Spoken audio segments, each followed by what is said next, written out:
ajili yetu, kwa ajili yenu. Mwokozi ndiye Kristo Bwana. Biblia inasema wachungaji kazi yao walikuwa pale tu kulinda, walikuwa wanalinda mifugo, wanabadilishana usiku na mchana. Lakini malaika akaenda kuwapa taarifa ya kwamba walivyomwona amekuja kwambia, usiogope. Ndani yao mliingia hofu, akamwambia msiogope, kwa sababu nimewaletea taarifa nzuri ya furaha kwa watu wote. Maana leo katika hori la ng'ombe amezaliwa mtu anayeitwa Yesu Kristo Bwana. Haleluya. Bwana Yesu asifiwe. Bwana Yesu asifiwe. Sijasikia amena nikisema amen, amen, amen, amen, amen, amen. Bwana asifiwe. Amen. Come on. Haleluya. Amen. Wameletewa taarifa nzuri. Biblia inasema hivi, malaika akawaambia msiogope, kwa kuwa mimi ninawaletea habari njema ya furaha kuu itakayokuwa kwa watu wote. Maana leo katika mji wa Daudi amezaliwa kwa ajili yenu mwokozi, kama tulivyosema jana. Cha kwanza, mwokovu ndiye Kristo Bwana. Mwokozi ndiye Kristo. Watanelei kwa sababu akulala usiku. Panda ukidi atadi kule ulali. Bwana Yesu asifiwe. Mwokozi ndiye Kristo. Amezaliwa leo town. Haleluya. Amen. Haleluya. Unajua kuna habari nzuri na kuna habari mbaya. Ananja alitufundisha wende na taarifa nzuri, wende na habari nzuri njema kwenye siku hiyo. Ndani ya maisha na ya wale wa kuchungaji walikuwa hawana taarifa kama kuna mtu atazaliwa. Na ndio maana walivyomwona malaika waliogopa. Lakini katika kuogopa kwao alichokisema kwamba bali msiogope, ila leo nimewaletea taarifa nzuri, habari njema. Hebu sema taarifa nzuri. Habari njema ya kwamba leo katika hori la ng'ombe, katika mji wa Daudi, kumezaliwa mtu anaitwa Yesu Bwana, ambaye amezaliwa tauni. Kwa lugha sasa hivi tunasema tauni tunatamba naye na tunaingia nayo. Yesu amezaliwa na tunaenda naye. Haleluya. Ndani yao wakashangaa, aliyezaliwa huyu ni nani? Kwanza ni mwokozi ambaye Yesu, ambaye ndiye Bwana. Ili linakaeje? Bwana Yesu asifiwe. Amen. Haleluya. Ile 13 inasema hivi, maana walikuwapo pamoja na huyo malaika wingi wa jeshi la mbinguni, wakamsifu Mungu na kusema. Wakati malaika amewaletea taarifa, ile 14 inasema walipokuwa bado wapo pamoja na malaika, Biblia inasema wingu la mbinguni likafunguka, majeshi wa mbinguni wakawa wanamshangilia, wanamsifu ya kwamba Yesu mkombozi amefanya nini? Amezaliwa. Malaika bado walikuwa hajaenda. Inaniambia kitu gani? Inanieleza ya kwamba walipokuwa wanasubiri hawakuwa wanajua kinachotokea ni nini. Baada ya taarifa nzuri lazima utembee na matokeo ya taarifa nzuri. Amen. Na ndio maana kuamini kwao kuu, walipoona mbingu limefunguka, majeshi wanashangilia. Leo tungepiga bendera, wanapiga mabomu ili wanashangilia. Leo tuna yale firework. Lakini walishangaa, majeshi ya mbinguni imefunguka, alafu majeshi yanashangilia kuzaliwa kwa nani? Kwa Yesu, isiyo kuzaliwa kwangu. Pengine mimi nimezaliwa mahali pagumu, lakini alipozaliwa mbingu ikafunguka, majeshi yakapiga tarumbeta, yakasema amezaliwa ni nani? Mkombozi. Amezaliwa nani? Mwokozi, ambaye ni nani? Ni Yesu. Biblia inasema hivi, ile 14, malaika wale wakaanza kusema, atukuzwe Mungu juu mbinguni na duniani iwe amani kwa watu walio nini? Walioridhia. Amen. Wanaposhangilia ndani yao mnasema, atukuzwe Mungu wapi? Mbinguni na wapi? Na duniani. Na iwe amani kwa watu wanaohusidia. Jana tulisema kuna makundi matatu. Kuna kundi la kwanza lilisubiri isifi hadi limuone Yesu. Kuna kundi la pili lilikuwa lende limtawaza Yesu. Ndio maana walikuja na mafuta, wakaja na ufumba, wakaja na dhahabu juu ya kumuimarisha Yesu kuwa nani? kuwa mfalme. Lakini kuna kundi la tatu ambaye ni wakina Herode, walianza kupigana kwa ajili ya nguvu ya ufalme wa nini, ya Walawi. Mungu akageuza ufalme ukaingia udaudini. Hakuna jambo nyepesi kama kupindua ufalme, kwa sababu kila mfalme alikuwa anatoka kwenye kabila la Walawi. Amen. Daudi amepataje ufalme? Na ndio maana kundi hizi tatu zilikuwa na vita vikali kwenye ulimwengu wa roho. Na kundi hizi tatu tunaishi nazo. Kundi hizi tatu tunatembea nazo. Kuna mtu anasubiri sifi nitamuona Yesu. Amen. Kuna mwingine amepewa karamu ya kumtembeza Yesu. Amen. Na ndio maana wale walikuja wanafuata nyota, wakasema naona magharibi na kusini, wakaja wanaifuata. Lengo lao kubwa ni kuja kumpaka Yesu mafuta. Amen. Lengo lao kubwa ni kuja kumpa. Kama malaika walifungua mbingu ikafunguka, majeshi wakasema atukuzwe mbinguni, atukuzwe duniani. Amen. Na iwe amani kwa kila mtu mwanadamu. Ndio maana waliungana ili waende wahakikishe ya kwamba amezaliwa ni nani? Ni Yesu. Na ndio maana walivyoona nyota wakasema na ishara hizi nitazifuata. Lazima kundi hili tunalo ambao wanaohangaika kumtafuta Yesu yuko wapi, ya kwamba naiona nyota iko ile, nyota iko magharibi, anaifuata nyota ile. Nyota naizungumza ni uwepo wa Mungu. Amen. Wameona uwepo wa Mungu ya kwamba sitatoka, naiona uwepo wa Mungu. Amen. Kwa sababu ndani yake mna karamu ambayo Mungu ameiweka. Amen. Mafuta ya kuibeba huduma. Amen. Mafuta ya kuibeba huduma. Amen. Wanazahabu madini, mazahabu. Hawezi ukawa na ufalme bila hela. Watu wao wapo tu, wamehadi kanisani wapo. Alafu kuna Herode. Hello. Hello. Hello. Hello. Bwana Yesu asifiwe. Amen. Alafu tuna Herode. Siku zote wanaangalia utawala, hawaangalii mageuzi. Siku zote wanajiangalia wao, hawaangalii Mungu anageuza. Amen. Asante Yesu. Tuko pamoja. Amen. So kundi hili la tatu kazi yao ni wale wanaolirudisha kazi la Mungu nyuma. Haleluya. Kwa sababu wanamuogopa Yesu. Kama amezaliwa, ufalme wangu umeondoka. Amen. Na akishazaliwa ni nani hiyo? Na ndio maana walifanya mswago wa kumtafuta Yesu. Na ndio maana amri ikatoka ya kwamba wachukue watoto wote wa kiume wauawe. Huyo ni kama vile Musa, ujue. Sio jambo nyepesi Musa kuingia kwenye hali ile ya kwamba huyu atakayezaliwa lazima tupigane naye. Na ndio maana Mungu ni mwaminifu kumfanya Musa kuwa mtumwa alafu kulelewa na aliyemzaa. Sio jambo nyepesi kwenye ulimwengu wa rohoni. Maherode, mafarao, kazi yao ni kulirudisha kazi ya Mungu nyuma. Wanaangalia kupigana na sauti ya Mungu. Hauwezi ukapigana na upako wa Bwana. Hakuna awezaye kukurudisha nyuma kama Mungu amesema. Amen. Hakuna awezaye kukuweka chini kama Mungu ameamua. Hakuna awezaye kukusema wasi wakifunga, elewa mama yako atakulea. Muulize Musa kujua. Amelelewa na upendo wa mama yake, lakini dunia ikakataa. Mungu akasema ikulu utaingia. Ndivyo alivyomwambia Yesu, ni lazima utazaliwa kwa mwanadamu ili neno ligeuke mtu, ili mtu akombolewe. Tukazaliwa pamoja na Yesu na tunatamba naye. Amen. Amen. Kama utambi na Yesu ni wewe mwenyewe, lakini mimi natamba na Yesu wangu. Amen. Najua leo ni kumbukizi. Wanaojaji wajaji, Yesu yuko tauni. Amen. Farao alikataa lakini alizaliwa. Amen. Walisahau nabii lakini nyota ilionyesha ni wapi mwanaume amezaliwa. Amen. Na tena hakuzaliwa tu, amekuja na ufalme wake kutoka mbinguni. Amen. Na tena sio tu kutoka mbinguni, amekuja ruzima.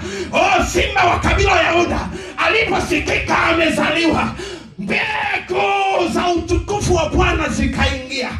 Ile nyota ikaonekana. Amen. Amen. Wakaja wanalifuata. Amen. Alafu walio na mtoto Yesu wameketi tu, they don't know twende wapi. Unajua holi ni kitu cha mwisho. Holi ni kipengele cha mwisho. Kuzaliwa kwenye nyumba pango na ng'ombe ni kujishusha kwa aina gani? Hebu hivi unafikiri Yesu angekosa sehemu kabisa Bethlehemu mzima? Bwana Yesu asifiwe. Amen. Hivi unafikiri angekosa sehemu? Ukiniambia okay, kama angekosa sehemu, okay, twende pole pole. Yesu alipowaambia nendeni mji fulani mtamkuta mwana punda amefungwa. Alafu wakisema ambie Bwana anamhitaji. Hilo tu. Na walipoenda, Biblia inasema walipofika kwenye mji ule, wakaenda kumchukua punda. Watu wakaja, mnambeba wapi? Hawakuongea neno lolote, wakasema Bwana anafanya nini? Bwana anamhitaji huyu punda asiyepandwa.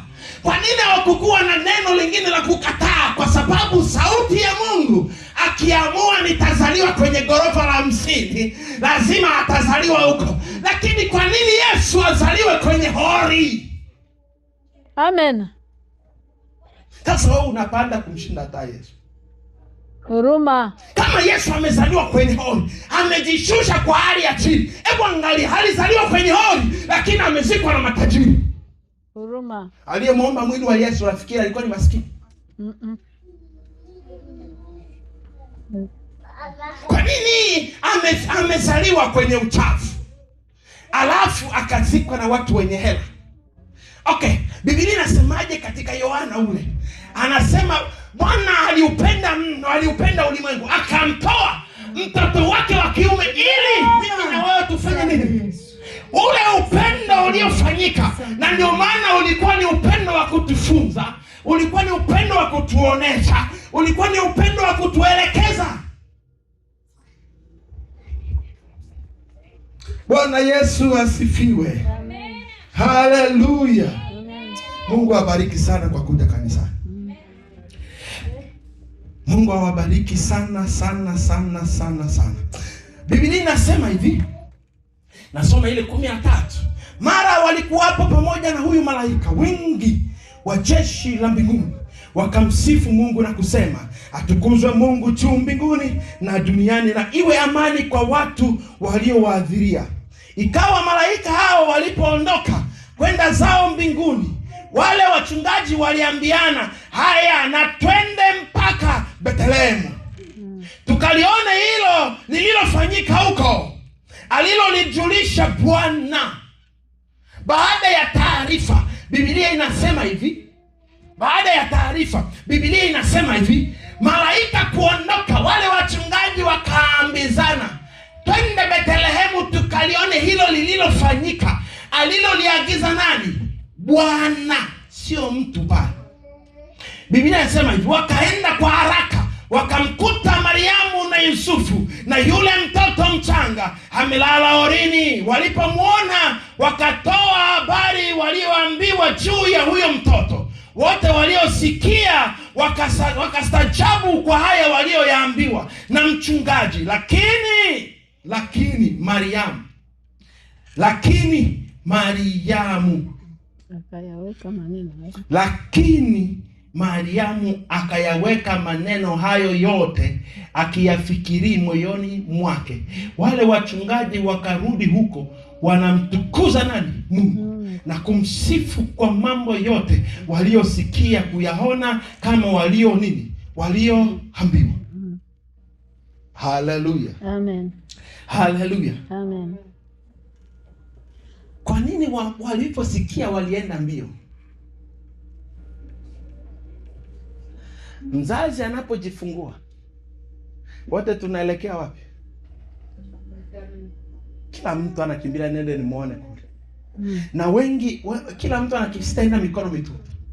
Anaenda na kachai, anaenda na ndizi, anaenda na nini. Unajikuta chumba cha mzazi imekuwa ni restaurant vile, vimejaa. Pale ndo kuna sherehe ya mapoloteni. So waliposikia walienda mbio na wakaenda kumwambia, tumeambiwa hili 1, 2, 3. Na tulivyoambiwa ndio maana tumekuja mbio kuja kumwona huyu mtoto. So walipofika pale hawakumkuta tena ni nani? Yusufu na Mariamu. Walimkuta na Yesu yuko pale. Hebu fungua Yohana 1:14. Yohana 1:14. Nisomee pale mama. Yohana 1:14 nasema, naye neno alifanyika mwili. Naye neno alifanyika mwili. Akakaa kwetu, nasi tukauona utukufu wake, utukufu kama wa mwana wa pekee atokaye kwa Baba, amejaa neema na kweli. Na kweli. Anasema naye neno alifanyika kuwa nani? Kuwa mwili, akakaa kwetu. Kuna neno kukaa kwako na kwenu. Wengi tunalisikia neno lakini halikae ndani yetu. Wengi tunaliamini neno lakini halidumu ndani yetu. Wengi tunaliona neno lakini neno hatulipi heshima. Na ndio maana binasema naye neno alifanyika mwili akakaa kwetu, nasi tukaona utukufu wake, utukufu kama wa mwana pekee atokaye kwa Baba, amejaa neema na nini? Na kweli. Na kweli. Sasa hapa ndio utaona wanaomsemea Mungu hiyo kweli na wao tembea nayo. Na ndio maana mbingu tutaisikia kama vile kwenye redio, kwa sababu hatuione. Hebu tuangalie ile Mika. Uliandika ama uliacha vile? Tuangalie Mika. Mika 5. Takusumbua. Mika 5:2. Yesu asifiwe. Haleluya.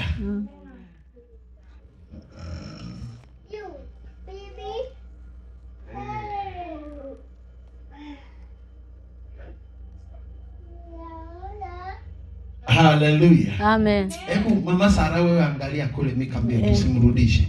Usimchanganye. Tusome kwa jina la Yesu. Bali wewe Bethlehemu Efrata. Bali wewe Bethlehemu Efrata. Mdogo kuwa miongoni mwa elfu za Yuda. Ilionekana ni mdogo katikati ya miongoni ya maelfu. Kutoka kwako wewe utanitokea mmoja atakayekuwa mtawala katika Israeli. Anasema kwako wewe Efrata, mji mdogo katikati ya miji, lakini kwako kutatokea mfalme ambaye atakuwa ndani ya Israeli. Ambaye asili yake imekuwa tangu zamani za kale. Ambaye asili yake imekuwa tangu zamani za kale. Ni tangu milele. Amen. Tangu milele. Amen. Hii inaniambia kitu gani? Inaniambia nini? Bwana Yesu asifiwe. Kuzaliwa kwa Yesu kudhibitisha jambo la kwanza, unabii. Maana asingezaliwa unabii usingetimia. Jambo la pili, zilithibitisha ukuu wa Mungu juu ya falme za dunia. Kuonesha Mungu ndiye mfalme aliye mkuu kuliko falme zote. Kudhibitisha Mungu, ukuu wa Mungu juu ya ufalme wa dunia. Jambo lingine, ilithibitisha upendo wa Mungu kwa watu wote. Narudilia, kuzaliwa kwa Yesu. Hili linaniambia kuzaliwa kwa Yesu kulithibitisha unabii, kulithibitisha ukuu wa Mungu juu ya falme za dunia, kulithibitisha upendo wa Mungu kwa wanadamu wote, hakubagua. Na ndio maana hakuja mimi ni Mungu hawa. Biblia inasema taarifa ilivyotoka ni furaha kwa watu wote, sio tu kwa Wayahudi. Ni kwa watu wote. So tunaposema amezaliwa, elewa amezaliwa ndani yako. Jambo la kwanza, kuzaliwa Bethlehemu. Mkono wa Mungu katika historia. Yesu kuzaliwa Bethlehemu, historia ilifanyika na ilitimia. Ile tu kuzaliwa Bethlehemu, historia ilifanyaje? Ilitimia. Na ndio maana Luka 2:1-7 tumemsoma. Tumeshamsoma. Anasema siku ile amri ilitoka kwa Kaisari Agosti. Ilipotoka watu wafanyiwa sensa. Biblia inasema Yusufu naye alikuwa mle na mke wake alikuwa ni mjamzito. Haya nayo majina ya kufanana naye ataenda kuita baba Mungu. Bwana Yesu asifiwe. Amen. Kuna muda nataka nikikumbuka Yusufu. Bwana Yesu asifiwe. Sasa ukiona nalitaja tu kwa jina nyingine, wewe unisamee tu, kwa namtaja Yusufu. Haleluya. Biblia inasema naye alikuwa na mke wake mahali pale wanaenda kuorozeshwa, lakini jambo la msingi kuu walishangaa, kila mtu alienda kwao aende aorozeshwe. Na asili ya sensa, asili ya watu wengi, lazima urudie kwenu ukaorozeshwe. Wapi? Kwenu, mahali ulipozaliwa na unapojulikana. So kweli sensa inaweza ikafanyika barabarani, sawa, lakini heshima ya sensa ni mahali ulipofanya nini? Ulipozaliwa. Maana wanahesabika, okay, kama ni Wayahudi ni wangapi, Walawi ni wangapi, lazima wajulikane ni wangapi. Sasa walipofika Bethlehemu walikuta vyumba vyote vimefanya nini? Vimejaa. Okay, linalofanyika nini? Kusudi la kumuonesha Yesu ajali na mazingira, kusudi la kumuonesha Mungu ajali na mazingira anapopenda kutimiza jambo lake. So Mungu anapopenda kutimiza jambo lake, ajali wewe ni nani, ajali utu wako, ajali ni mahali pachafu. Ukisikia mtu anayekwambia hapana, tutengeneze mazingira ndio tumuite Mungu, ujue huyu ana shida. Ajali mipango yako, yeye ajali anachokijali kwamba muda maalum wa kutimiza mapenzi ya Mungu umefanyika. Ndio maana walienda kwenye hodi, ndio maana wakaingia mule, wanaenda kufanya mule kumleta mtoto Yesu. Bwana Yesu asifiwe.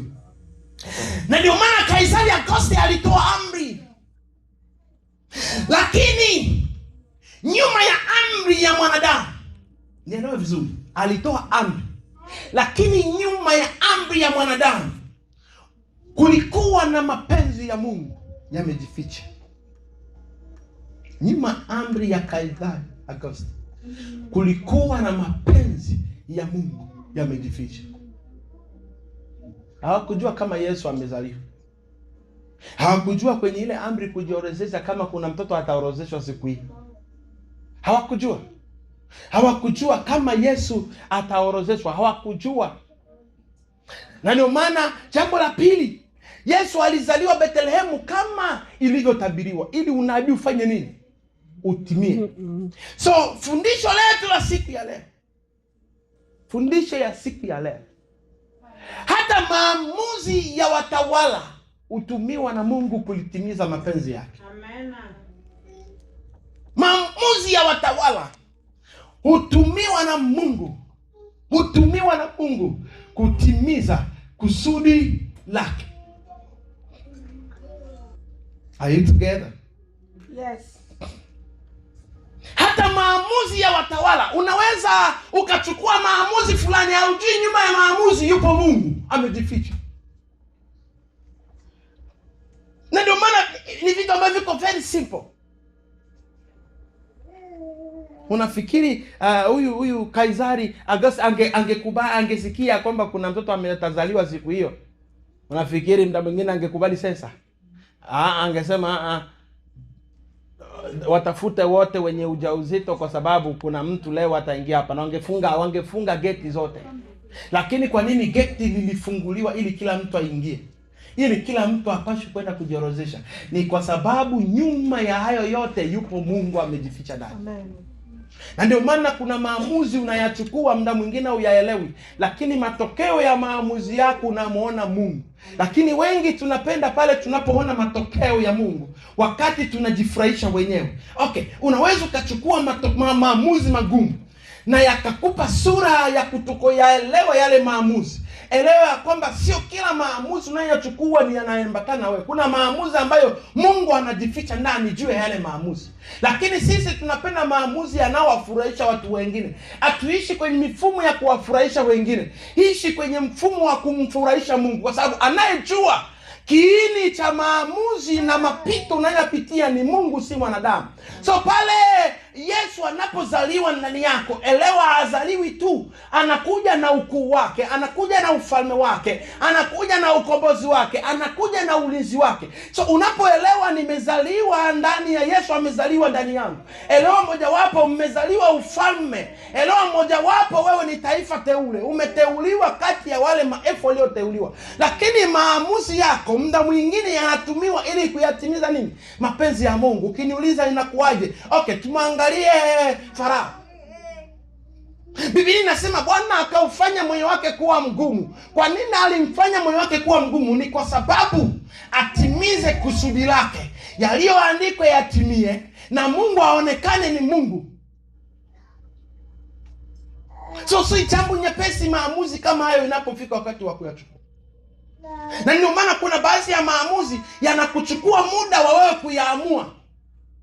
Yanakuchukua muda wewe ukifikiria kuchukua maamuzi juu ya ukombozi wako. Mna mwingine unaangalia nitaharibu ndugu, nitaharibu familia, nitaharibu nini, nitaharibu urafiki. So si jambo nyepesi kuacha waliokuzunguka. Na si jambo nyepesi kuenenda na wasiokuelewa. Hello. So Yesu anapozaliwa kwetu, tuelewe kwa nini anazaliwa. Sasa usipoelewa hivyo ni vigumu sana kutembea na maamuzi. Na ndio maana muda mwingine maamuzi ya watawala hutumiwa na Mungu kutimiza mapenzi yake. Na ndio maana alimtumia Farao. Sio jambo nyepesi kumtumia Farao. Unafikiri yani yote mateso mwanadamu angekubaliana nayo? Haiwezekani, asingekubaliana nayo. Lazima angeacha, angesarenda kwa Mungu. Lakini kwa sababu aliyomfanya moyo wake kuwa mgumu, si jambo nyepesi. Hebu tumfikirie Ayubu. Unafikiri kama Mungu hakuweka pointi ndani ya Ayubu angevumilia matatizo? Asingevumilia. Mungu kujifunia Mungu juu ya Ayubu kulionyesha kwamba Mungu amewekeza ndani yake. Kuna kitu ambacho amekifunga, kikaweza kugeuzwa kwa hali ya kawaida. So maamuzi yako muda mwingine, elewa yupo Mungu ndani. Amen. Na ukishaelewa yuko Mungu ndani, achana na sauti, pata makusudi ya Mungu. Amen. Amen. Ukiuliza sana ushauri sana, utauliza ushauri kwa watu 10, unajikuta kila mtu anakuambia cha kwake. Utajikuta umepotea. Maamuzi utakayochukua pengine yatakuwa mahovu kuliko yale ambayo ungeyachukua. So muda mwingine ukishaona hili lipo na Mungu amekupa kiini cha kutembea nacho, elewa mojawapo kitu kikubwa ni kutembea kwenye yale mapenzi ya sauti ya Mungu. Bwana Yesu asifiwe. Jambo lingine, jambo la pili. Kuzaliwa kwa Yesu ni habari njema kwa watu wote. Habari njema kwa watu wote. Yesu alipozaliwa ndani yetu, Biblia inasema malaika alivyowatokea waliogopa ndani yao, lakini akamwambia msiogope, bali nimekuja na habari njema na habari ya furaha ya kwamba Yesu amezaliwa. So kuzaliwa kwa Yesu ni habari njema kwa watu wote, waaminio, wasioamini. Na ndio maana yeye hajaja kuua, bali amekuja kuokoa. Na ndio maana amekuja kutafuta kilichopotea, sio kilichosimama. Lakini wengi tunaangalia tu upendo wa Mungu wakati waliosimama. Kusudi la Mungu duniani ni kuja kumkomboa mwanadamu kwenye mafungo. Kwa kama Yesu alikuja kuvaa mwili, kwa sababu mwanadamu ili akuelewe lazima akuone kimwili. Angekuja kama Yesu tungemkimbia kama mzimu. Angekuja kama Roho Mtakatifu tungemkimbia. Lakini ili atimize kusudi la ukombozi wa mwanadamu, alifanyika mwili ili mwili ubebe maumivu kama ya mwanadamu, na ili atimize kusudi lake. So kuzaliwa kwa Yesu ni habari njema kwa wote, walioamini na wasioamini, maana anatupenda wote, ambagui mtu. Mwanadamu ndo ana uwezo wa kujibagua. Mwanadamu ndo ana uwezo wa kubagua. Yesu habagui. Uwe ni mzinzi, uwe ni mchawi, uwe ni nani, Yesu habagui. Na ndio maana neema yake ipitayo neema zote iko pale juu ya ukombozi wa nani? Wa mwanadamu. So unaweza ukabagua, sawa. Unaweza ukajitoa, sawa. Lakini elewa Yesu habagui. Yesu akuangalia wala kuhesabia. Yuko pale, neema ikikushukia, nenda ukapiga magoti, atakusamehe. So ni habari njema kwa kila mtu, maana tulikuwa kwenye vifungo. Na pili ni upinduzi wa ufalme. Agano la kale likafanyika, limeisha, tukaingia agano jipya, juu ya neema ikaizaliwa. Hello. Furaha ikaingia. So kwa mujibu wa Luka ile 2:10-11 inaniambia nini? Inaambia Yesu alipokuja na habari, Biblia inasema malaika akawaambia, msiogope, nimewaletea habari njema ya furaha kubwa itakayowapata watu wote, sio kwa mtu mmoja.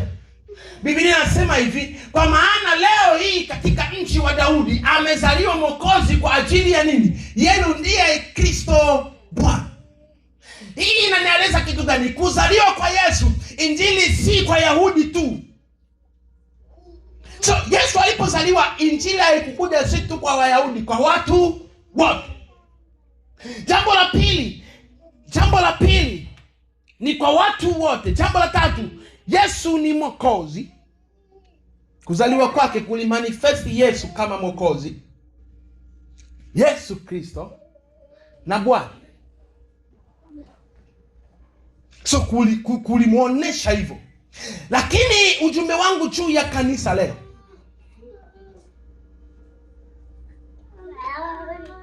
ni wajibu wa kanisa kulihubiri injili kwa kila mtu, wala hakuna mabaguzi. Na ndio maana maisha ya kiroho ni tofauti na maisha yetu ya kawaida. Okay, kunazo injili tumezifunga kwa sababu hatuwezi tukaambia watu fulani hatuelewani nao.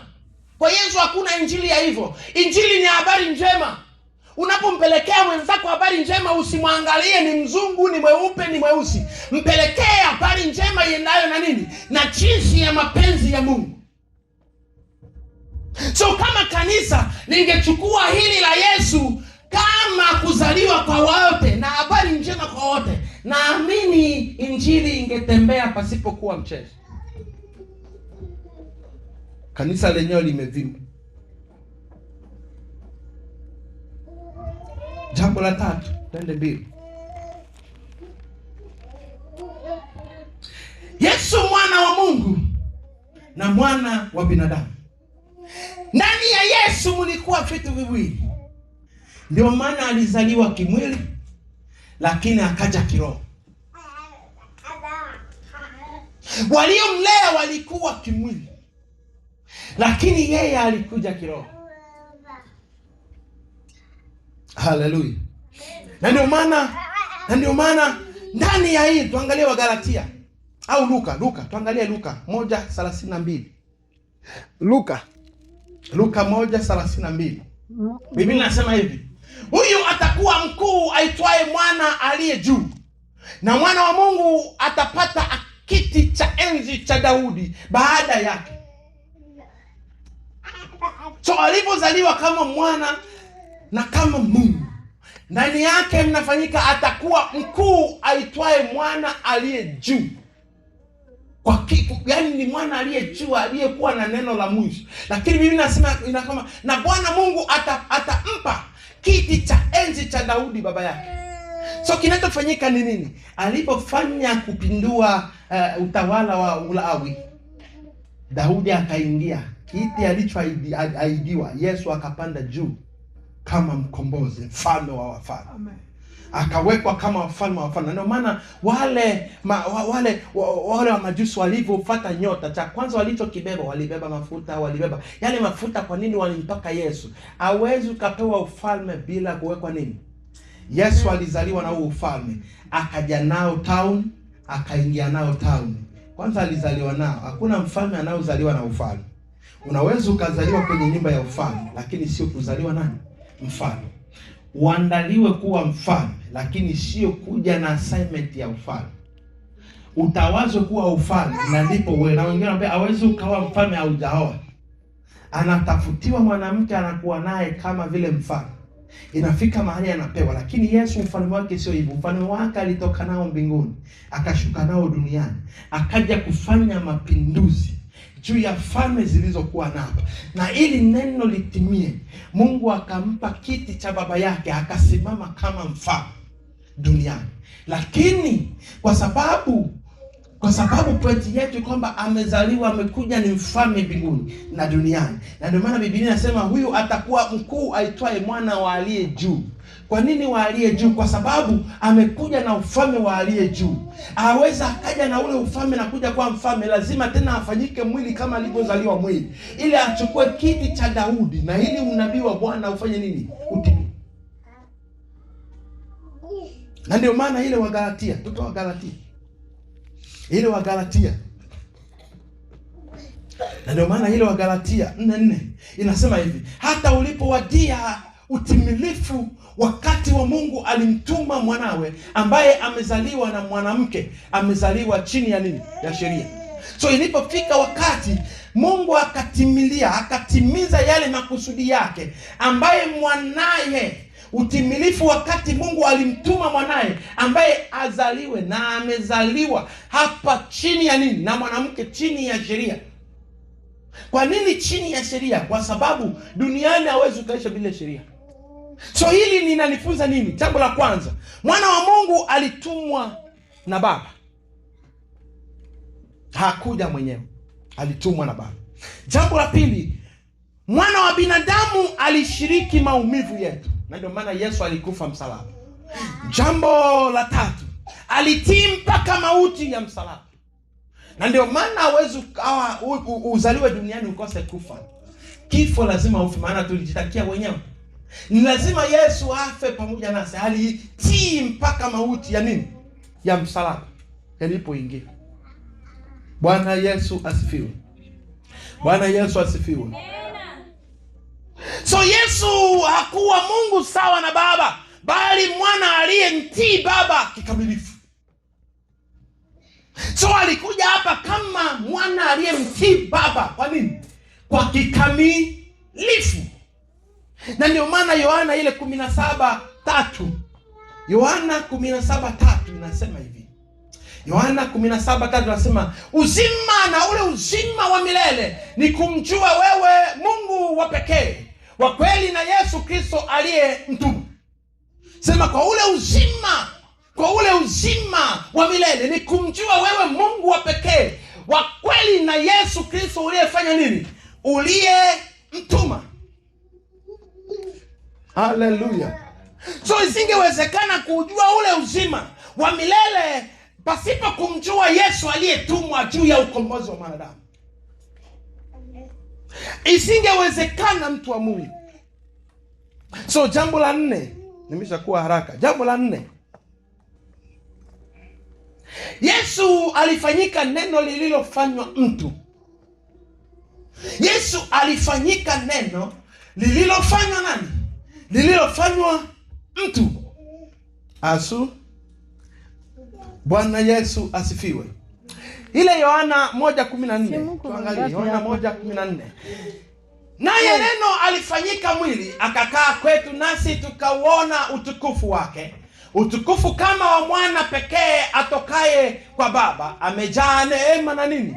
Na kweli. Biblia inasema naye neno alifanyika mwili akakaa kwetu. So asingefanyika mwili neno, tusingelipokea. Lakini alifanyika mwili akakaa kwetu, nasi tukauona utukufu. So asingefanyika mwili kukaa kwetu, tusingeuona utukufu, nasi tukauona nini? Utukufu wake, utukufu kama wa mwana pekee atokaye kwa nani? Kwa Baba, amejaa nini? Neema na kweli. Na ndio maana kitabu kile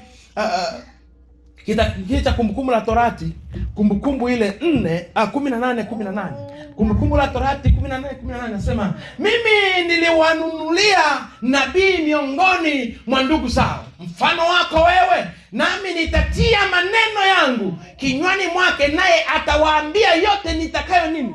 Nitakayo mwamuru. Ni nani? Ni Yesu.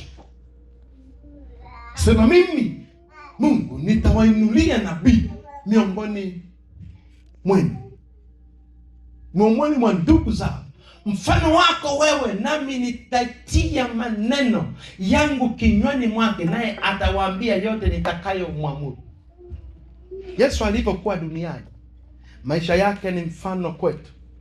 So hili linaniambia nini? Yesu alinena maneno ya Mungu, sio ya kwake. So Yesu alikuja na maneno ya Mungu, sio ya kwake. Jambo la pili, aliishi tabia ya Mungu, hakuishi tabia ya mwanadamu. So sisi tuna uwezo wa kuishi tabia ya mwanadamu, lakini kuishi tabia ya Mungu ni vigumu. Lakini yeye aliishi tabia ya Mungu. Nikisema tabia ya Mungu, aliishi kama Mungu apendavyo, sivyo kama dunia ipendavyo. Watu wengi tunaishi vile tunavyopenda, alafu tunamweka Mungu nyuma. Lakini jambo la tatu, hakujisemea mwenyewe, bali Mungu alimsemea. Wanadamu walimsemea. Unajua kwa nini hakujisemea mwenyewe? Kwa sababu angeanza kujisemea mwenyewe, tusingemwamini. Lakini wewe unajisemea mwenyewe. Unajitapa sana. Unajisemea. Yaani unajisemea hadi unafika mwisho. Yesu hakujisemea mwenyewe. So leo unaniambia nini? Kumfuata Yesu ni kuishi neno. Mtu wa Mungu, ukimfuata Yesu unaishi neno la Mungu kwa vitendo. Kila aliyemfuata Yesu kwa moyo aliishi na Yesu kwa vitendo. Akuishi na Yesu kwa mawazo yake, aliishi na Yesu na ugeuzi wa vitendo. Watu wengi tunaweza tukaishi na Yesu. Nikwambie, aliyezaliwa na Yesu, kama amezaliwa ndani yako, lazima vitendo vyako vitaonekana. Niambie kwa nini? Kwa sababu muulize Petro. Haikuwa rahisi kuonekana ni mmoja wao kama Yesu yupo ndani yake. Na ndio maana walianza kumwambia hata kusema kwake ni kama wao, hata kutembea kwake hanafanana. Unajua, na ishara zitaambatana na wewe ikiwa umekubali Yesu azaliwe ndani yako. Kwa sababu kama amekuja kama neno, alinena maneno ya Mungu, hakunena maneno yake. Aliishi tabia ya Mungu, hakuishi tabia yake. Jambo lingine, hakujisemea mwenyewe, bali alisubiri mbingu iseme. Ndipo msingi wa mtu aliyeokoka na mtu anayejua thamani ya kuzaliwa kwa Yesu. Lazima mbingu izungumuze juu yako ili ardhi isikie. Hauwezi ukaiamuru ardhi kama mbingu haijaisikia. Na ndio maana Biblia inasema tuifungapo duniani tunayafunga na mbinguni, tunayafungua mbinguni yanafunguliwa na wapi? Na hapa. So hauna uwezo wa kuiamuru kama mbingu haitaamuru. Mtu wa Mungu, lazima uiache mbingu ikusemee. Na unajua mtu anayesemewa na Mungu na mbingu yuko tofauti. Ukiwa unasemewa na Mungu, lazima ishara zitaambatana na wewe, lazima matendo yataambatana na wewe, lazima miujiza itaambatana na wewe, lazima mwendo wako utageuka. Nakwambia, anayesemewa na mbingu, ogopa mtu anayesemewa na mbingu. Ni tofauti na anayesemewa na wanadamu. Iko hivi, mwanadamu anaweza akakusemea mambo mazuri, lakini ukimpa mgongo anakukimbia. Mwanadamu anaweza akakusifu mahali, mwanadamu anaweza akasema mtu huyu ni mtu poa sana, ana tabia nzuri, ni mtu mwema sana, lakini unapompa mgongo anakumaliza, lakini unapompa mgongo anakuacha. Lakini ogopa mtu anayesemewa na mbingu, maana mbingu ikishatiki, hapo ndipo utaona neno la Bwana linapotimia ya kwamba amezaliwa kwetu. Kwanza ukiwa unasemewa na Mungu, na Mungu, elewa kitu kimoja, utatembea na hizo ishara zake. Utatembea na mapenzi ya Mungu. Okay, mtu anayetembewa na Mungu yuko hivi. Mungu akishaweka neno juu yako, anachokifanya ni kuonesha ukuu wake. So akupeleki wewe, anajipeleka yeye mbele. Ajisemee yeye, anakusemea wewe. Anachokipenda nini? Ni kwa sababu inasema Mungu ni Mungu wa nini? Wa wivu. Akishajua wewe yumo ndani yake, na akishajua yeye yumo ndani yako, anachokisema na anachokifanya, anayachukua yale maneno ya Yesu yaliyotoka kinywani mwake, anayageuza kuwa ndani yako, yanafanyika, yanaishi ndani yako. So Yesu hajasema neno lolote, alisema yaliyopenda Mungu. Anachokifanya, atayachange tabia yako na maisha yako. hautakuwa na muda wa kujitetea. Atayafanya maisha yako kuwa maisha yenye nguvu na yenye thamani. Sasa wale wengi tuna uwezo wa kujitetea, tuna uwezo wa kujisemea, lakini ogopa mtu anayesemewa na mbingu. Kama unasemewa na mbingu duniani hapa, upo kwenye chai, watakuwa so surprise, watakushangaa. Ndio pale unasikia anayesemewa na Mungu anamwambia, vita hivi mimi sipigani, si vya kwangu, kwa sababu namjua napiganiwa na Baba. Anakwambia mimi sipigani kwa sababu sina muda wa kupigana na wewe. Unaweza ukanipiga hapa chini, lakini haunipigi kwenye utawala wa mbingu. Na ndio maana wengi tunapigana nao kwenye maisha yetu ya rohoni. Tukifika huku, ukiona umempiga vizuri, anashuka huko chini. Nikwambie kitu kimoja tu, vita vinaanzia kwenye ulimwengu wa rohoni, and then tunashindana huko. Anatukuta ulimwengu wa rohoni, hakuna kinachowezekana. Pigani na wewe, unapigana na mbingu. Na ndio maana nimesema ogopa mtu anayepiganiwa na nani? Na mbingu. Bwana, wanapoingia wanajikuta Bwana mwenyewe amekaa. Mtoto Yesu yuko pale, ya kwamba nimekuja na ukombozi. Sitacha kuangalia, bali nimekuja kulikomboa dunia. Nimekuja kupinua wakina Mafarao wote, wakina Herode wote. Utawala wao umefanya nini?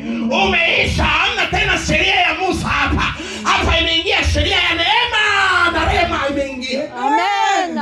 So kinachofanyika ni nini? Wanaingia kwenye maisha yako ya rohoni, wanakukuta umesimama, yupo Yesu mbele yake. Ili wakuweze, na ile nimeshalisema sana, ili wakuweze wana change, kwa sababu wanajua mwili wako hauna uwezo wa kubeba maumivu. Yanageuka maisha ya mwilini. Ogopa sana anayesemewa na mbingu. Ukiona Mungu amekuachilia, ujue hajakuachilia, ujue kila maamuzi kuna kusudi la Mungu. Pengine kimya yako ipo kusudi la Mungu. Amen. Pengine uvumilivu wako ipo kusudi la Mungu. Pengine maisha yako yanaonekana yaeleweki, ipo kusudi la Mungu. Hakuna anayemkubali Mungu akose kuwa na tumaini naye. Hakuna anayesimama kwenye mapenzi ya Mungu kukose kuwa na ahadi. Ipo ahadi, lakini hauelewi. Amen. Wanakuja kukufight. Wanakufight. Unajua comeback, aliyejazwa na uwepo wa Mungu hauhitaji hata kuomba vitu vingi. Hata kama wanakufight, wewe ukiangalia mbingu inafunguka ndani yako. Wanashangaa, mdomoni wako unaanza, Bwana, huu sehemu yangu, rafiki yangu wewe, katika safari hii sitatembea mwenyewe, bali nitatembea na wewe. Ni maneno ya kumchukiza anayekuumiza. Anashangaa, utajibu nasema, mahali hapa mimi sikutaka ili niheshimiwe, bali yanikute kama vile upendavyo Bwana.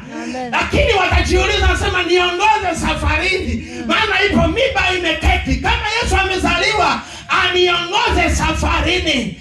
Maana malango ya mbinguni ndio kusudi langu, sio kusudi la mwanadamu. Amen. Unajua nikajibu kako simple, lakini kanaumiza. Amen. Amen.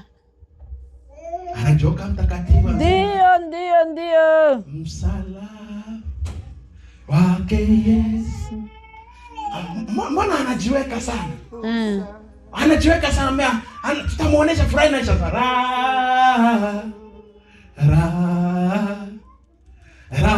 Ni kwa Yesu na kanisa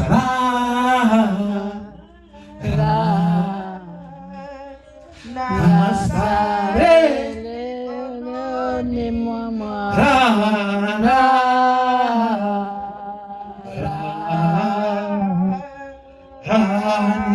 Yesu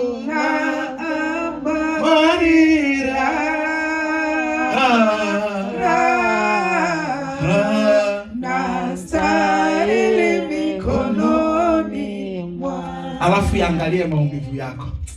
Asante. Haleluya. So ndani ya maumivu yanatoka utukufu wa Mungu. Kwa mtu aliyetengenezwa na Mungu. Na ndio maana hawaelewi maisha yako yakoje, kwa sababu yupo Yesu ameketi ndani yake. Kila chemechemi ya msukumo wa maisha ipo raha ya Mungu. Ipo raha ya Mungu. Okay, umeachwa. Kuna mahali unajikuta mpweke. Pendo la Mungu ni kubwa, pasha habari. Pendo la Mungu ni kubwa, na upweke wako wote ipo pendo. Wa nyimbo zote wako pale malaika walioimba, hawachunga wakalisikia kwamba Yesu amezaliwa, na alivyotupenda tu jambo likaingia. Haleluya. Na ndio maana ipo pendo ambayo si ya kawaida. Yesu alitupenda. Mungu awabariki sana. Amen. Bwana Yesu asifiwe. Na ndio maana kama unajisi kaupeke, bado ipo pendo ya Mungu. Furaha yetu isikuweke wa kawaida. No, angalia, ipo pendo la Mungu, bado ananipenda, ananijali. Endeleo, ipo Mungu ninaye. Unajua dunia inaweza kukukataa, lakini haupo peke yako. Ipo Mungu, yuko na wewe. Unapoiacha mbingu ikusemee, ndipo pendo la Mungu linafanya nini? Linashuka na linachukua nafasi. Ukijiweka kupigana na nature, hauwezi ukapigana na nature, itakupiga. Lakini ukiona nature inakuja, unajiangalia kwenye vitu hivi vitatu. Kama Yesu alinena maneno ya Mungu, hakunena ya kwake. Mimi ni nani? Bora kimya kuliko kumjibu nani? Mpumbavu. Maana kimya ni jibu tosha kwa nani? Kwa mpumbavu. Jambo la pili, aliishi tabia ya Mungu. Mimi ni nani nikose kuishi kwenye mapenzi ya Mungu? Jambo la tatu, hakujisemea mwenyewe. Aliacha mbingu ifanye nini?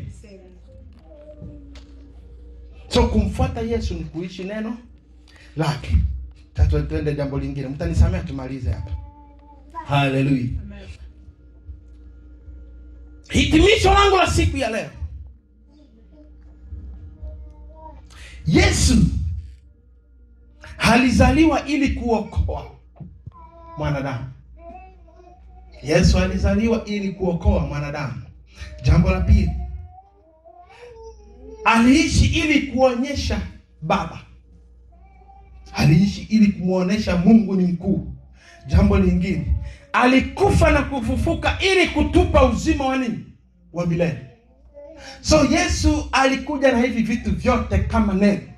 Alizaliwa ili kuokoa, aliishi ili kutuonyesha Baba, alikufa na kufufuka ili tupate uzima wa nini?